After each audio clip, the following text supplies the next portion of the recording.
Λοιπόν, μέσα από αυτή την εκπομπή, παράλληλα με το βασικό της σκοπό, που είναι η ενημέρωση για τα τρέχοντα, προσπαθούμε να προβάλλουμε και μια άλλη Ελλάδα, κάποιους Έλληνες που προσπαθούν, την επιχειρηματικότητα, την καινοτομία, την πρωτοτυπία, την προσπάθεια να έρθουν ξένες επενδύσεις, να έρθουν ξένα κεφάλαια. Μαζί μας λοιπόν είναι ο κύριος Σταύρος Τραυλός. Καλημέρα σας, καλώς ήρθατε. Εσείς φτιάξατε μια εταιρεία που σχεδίασε και δημιούργησε το πρώτο οικολογικό αγωνιστικό μονοθέσιο. Ακριβώς. Έτσι δεν είναι? Να δούμε κάτι που ετοιμάσατε μάλλον εσείς μέσα από τη δουλειά σας, που θα είναι μια εισαγωγή και στη συζήτησή μας. Βεβαίως. Να δούμε τι σημαίνει οικολογικό αγωνιστικό αυτοκίνητο.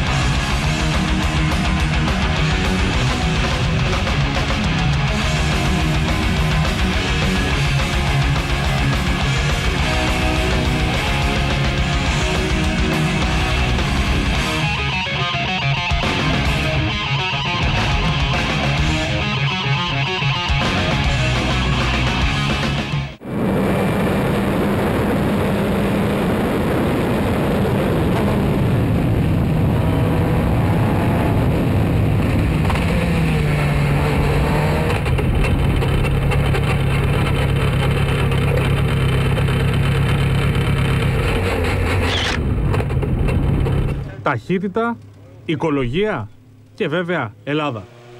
Καλώς ήρθατε στον κόσμο της Εκοφόρμουλα, της απάντησης στην Ελλάδα της μιζέριας. Ποια είναι αυτή η απάντηση? Η Ελλάδα της καινοτομίας, η Ελλάδα της ιδέας, η Ελλάδα η οποία πρωτοπορεί παγκοσμίως. Αυτό είναι το project το οποίο σκέφτηκαν δύο κεφαλονίτες και μετά από 4 χρόνια είναι έτοιμοι να το υλοποιήσουν με απήχηση σε όλο τον κόσμο. Ποιο είναι αυτό το project? Μας εξηγεί ο Σταύρος Τραυλός. Όλη η προσπάθεια που πολλοί θα ξέρουν ότι έχει ξεκινήσει εδώ και 4 χρόνια συνίσταται στο να κατασκευάσουμε μία φόρμουλα, ένα αυτοκίνητο αγωνιστικό που να κινείται όμως με εναλλακτικά καύσιμα, με καύσιμα του μέλλοντος. Είναι η πρώτη φόρμουλα στον κόσμο που έτρεξε με βιοκαύσιμα και στα μελλοντικά μας σχέδια είναι να την εξελίξουμε και σε άλλες μορφές ενέργειας. Ο πρώτος ο οποίος τέσταρε στην πίστα του Snetterton το μονοθέσιο είναι ο γνωστός πιλότος της Φόρμουλα 1, Ralph Firman Jr. Αυτός μας μίλησε και για το project. Είμαι ενθουσιασμένος από το γεγονός ότι θα μπορέσω να τρέξω με αυτό το μονοθέσιο στην Ελλάδα. Είναι υπέροχο το project των παιδιών από τη χώρα σας και μακάρι να πετύχει, διότι τα βιοκαύσιμα πιστεύω ότι είναι το μέλλον για το μηχανοκίνητο αθλητισμό. Με τη βοήθεια του Στάθη Μάγου και του Σπύρο Κολτσίδα, το αυτοκίνητο ετοιμάστηκε προκειμένου να το οδηγήσουν ελληνικά χέρια, ο Ιαβέρης Τζούνιορ και ο Σταμάτης Κατσίμης. Μπορώ να πω ότι είναι εξαιρετικό αυτοκίνητο, εύκολο, φιλικό σε σχέση με αυτό που περίμενα για ένα μονοθέσιο. Σου δίνει τη δυνατότητα να μπορείς να οδηγήσεις σχετικά επιθετικά. Ελπίζω να δημιουργήσουμε ένα πρωτάθλημα στην Ελλάδα και να έρθουν και οι οδηγοί όπως σαν τα παιδιά στην Ελλάδα και να γίνει ένα εξαιρετικό πρωτάθλημα. Πρόκειται για ένα πάρα πολύ διασκεδαστικό αυτοκίνητο. Έχει όλα τα χαρακτηριστικά που έχει μια φόρμουλα. Έχει πολύ καλό φρενάρισμα, έχει πολύ καλό στρίψιμο, πολύ καλό first turn-in, δηλαδή η τοποθέτηση. Πολύ σταθερό και ο κινητήρας είναι μια χαρά οικολογικός. Ταχύτητα, οικολογία, Ελλάδα. Τι ξεχάσαμε? Βεβαίως. Και την απαραίτητη ομορφιά. Το δικό της τόνο έδωσε η Λετονή πιλότος, Καρλίν Στάλα. Η πανέμορφη οδηγός αποφάσισε και αυτή να συμμετέχει στην προσπάθεια των Ελλήνων από την Κεφαλονιά, προκειμένου όχι μόνο να οδηγήσει την Εκοφόρμουλα, αλλά και να διαδώσει το συγκεκριμένο project σε όλη την Βόρεια Ευρώπη. Με το καλό.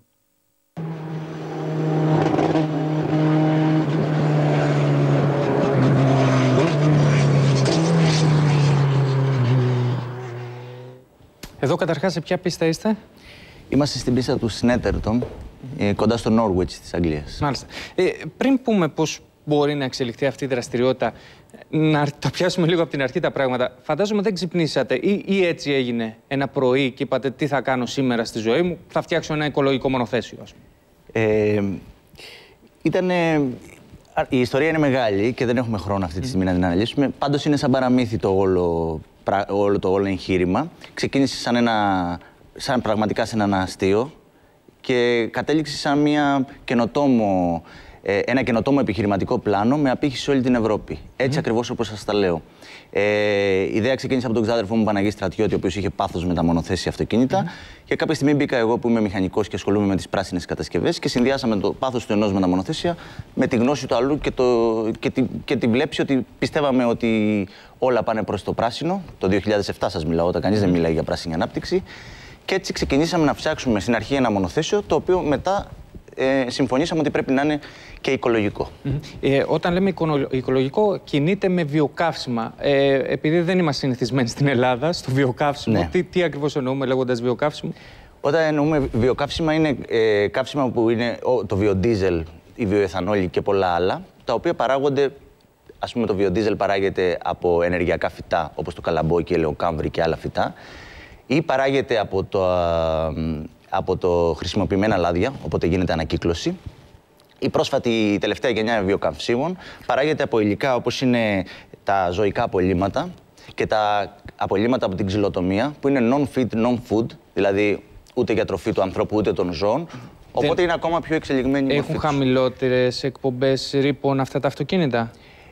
Οι εκπομπές του ρήπων είναι σχεδόν οι ίδιες με τα πραγματικά, όμως ο κύκλος του διοξιδίου του άνθρακα, γιατί το φυτό το δεσμεύει, όπως γνωρίζουμε όλοι, τελικά είναι προς το περιβάλλον είναι θετικό. Επειδή το βλέπουμε να αναπτύσσει μεγάλες ταχύτητες αυτό το μονοθέσιο, με αυτά τα βιοκαύσιμα, τι ταχύτητες μπορεί να πιάσει? Ό,τι μπορεί να πιάσει και ένας κανονικός κινητήρας. Δηλαδή πόσο τρέχει αυτό το αυτοκίνητο που το βλέπαμε στις πίστες? Το συγκεκριμένο αυτοκίνητο, το τελευταίο μας μοντέλο, το TAF S03, έχει μηχανή 2.000 κυβικά, θα καίει βιοεθανόλη και η ταχύτητά του θα ξεπερνάει τα 230 χιλιόμετρα ανά ώρα. 230 χιλιόμετρα με βιοεθανόλη. Στο τεστ έπιασε 217 σε αυτό το τεστ που είδατε.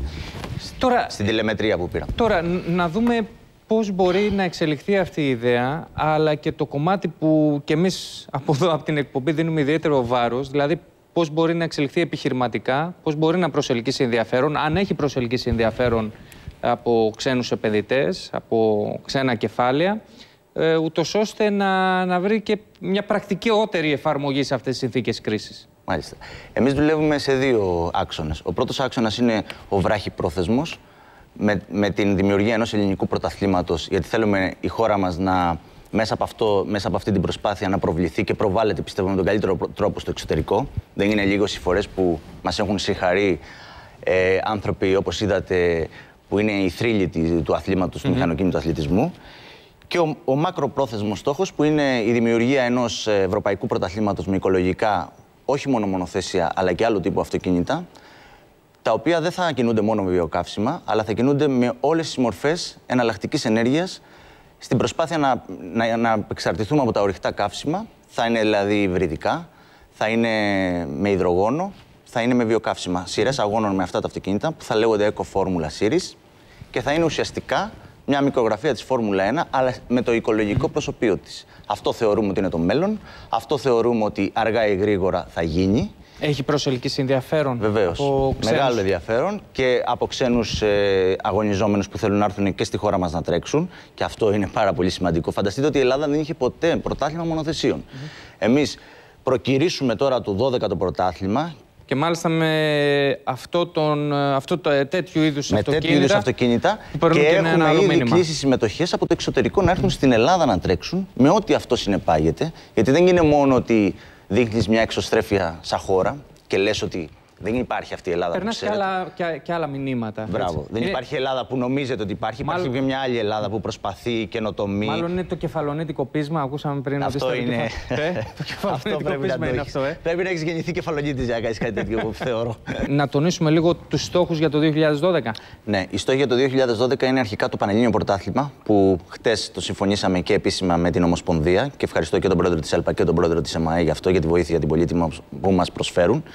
Έχουμε λοιπόν είμαι στην ευχάριστη θέση να προσκαλέσω οποιοδήποτε Έλληνα, οδηγό, ταλέντο, καρτίστα ή οτιδήποτε άλλο και να του πω ότι το 12 έχει στη χώρα του πρωτάθλημα. Μπορεί να μπει στο site ecoformula.gr να δει τα πακέτα συμμετοχής και να έχει δίπλα του στο grid ξένους πρωταθλητές, πράγμα που δεν μπορούσε να το έχει και έπρεπε να πάει στο εξωτερικό να κάνει αυτό τον αγώνα. Σας ευχαριστούμε πάρα πολύ. Να είστε καλά, εγώ ευχαριστώ.